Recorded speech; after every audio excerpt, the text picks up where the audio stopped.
anyone 420 last Sunday? Those of you who don't know what that means, look up on Urban Dictionary. Well, if you did, according to the 1970s Controlled Substances Act, you are a criminal. Because marijuana has been classified a Schedule I drug, right up there with heroin and LSD. And a Schedule I drug are the most dangerous category of drugs with the highest potential of addiction and abuse, with no acceptable medical uses or safe use even with medical supervision. So under the CSA, the possession of marijuana or use of marijuana could lead to imprisonment as well as a criminal record with harsh restrictions to job opportunities, student loans, housing, or even later on maybe custody of your children. And despite these really harsh repercussions, marijuana use and availability has not changed, and millions of dollars are wasted over the past decades, criminalizing thousands of marijuana users each year. And my proposition is that legalizing marijuana will have a positive impact on America. Because 1, legalizing marijuana will save tax dollars. 2, legalizing marijuana will create a new market. And 3, it'll allow the government to regulate it. And so my first claim is that 1, legalizing marijuana will save tax dollars. And how that works is, well, the war on drugs has already cost America over $1 trillion, and yet it has failed to meet any of its goals after 4 decades.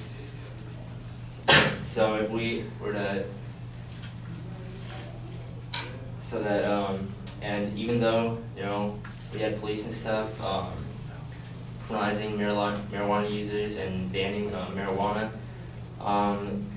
use and availability of marijuana has not lowered at all, similarly to how prohibition failed to lower alcohol consumption sort of thing. And it's just because it's just too widely used to really ban or stop people from doing this.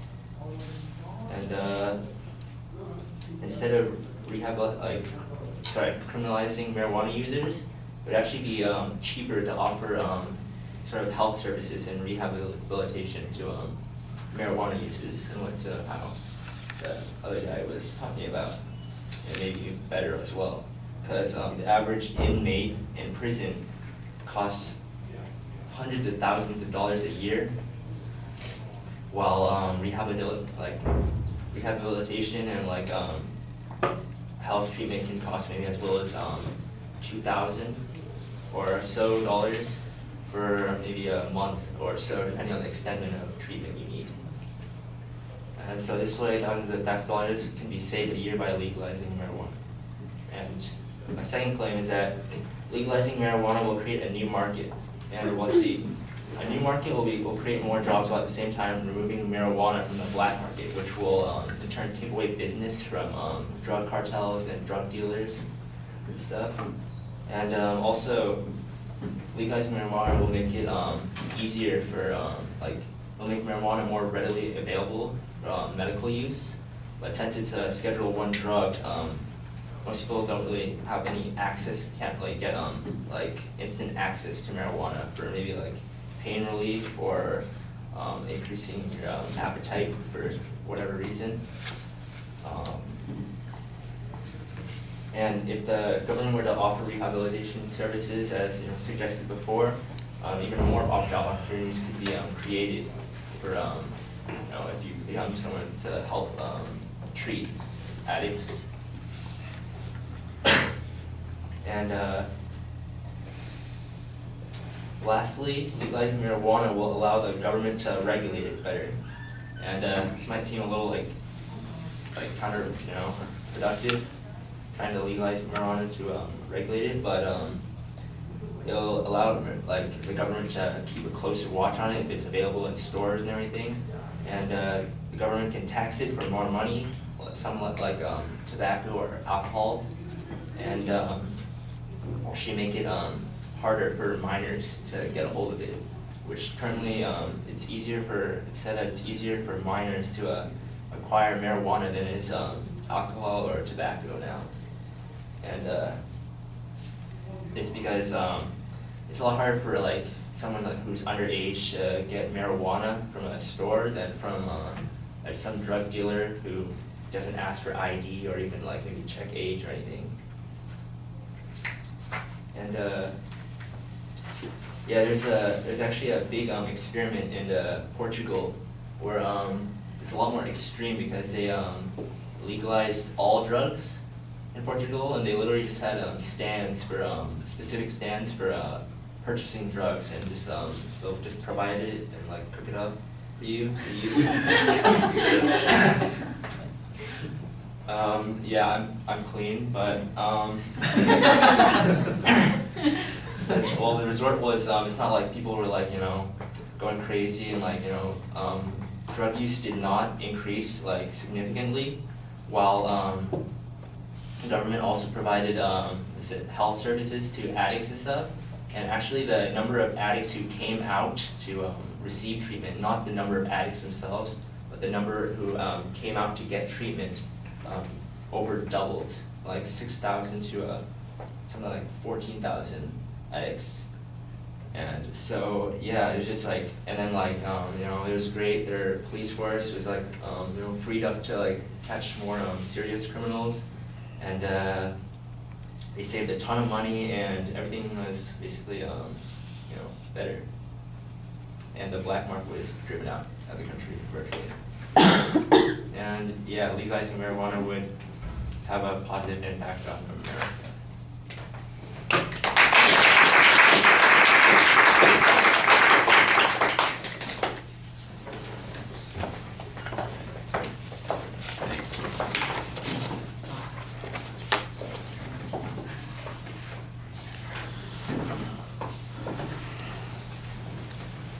All right, the strong stuff, the proposition is clear. You've got a good layout of the secondary points in the body of the speech. You cite those individual points as you get to them, and that's pretty good. On some of those points, you do provide some explanation about the assumptions behind those ideas. Now, the weak part of the argument is the proof. I didn't hear any examples, any statistics, any testimony suggesting this. The closest that you got to the citation of any evidence was in that last point, which was, by the way, mostly after you'd run out of time, about what happened in Portugal. But I don't get a reference to where that information came from.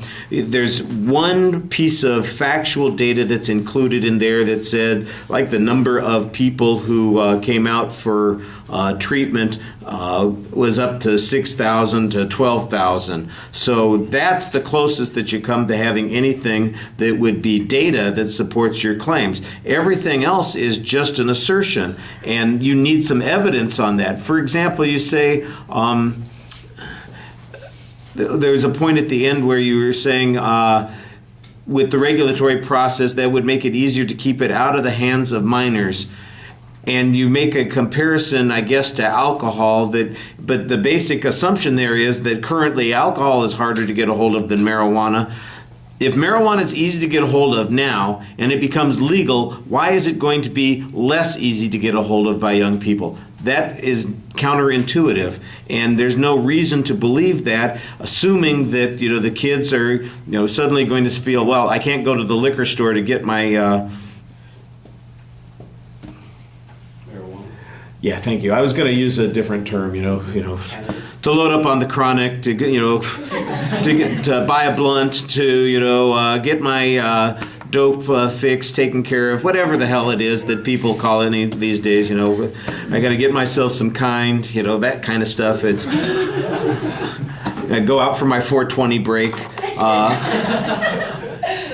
The idea that they're only going to be restricted to that is just.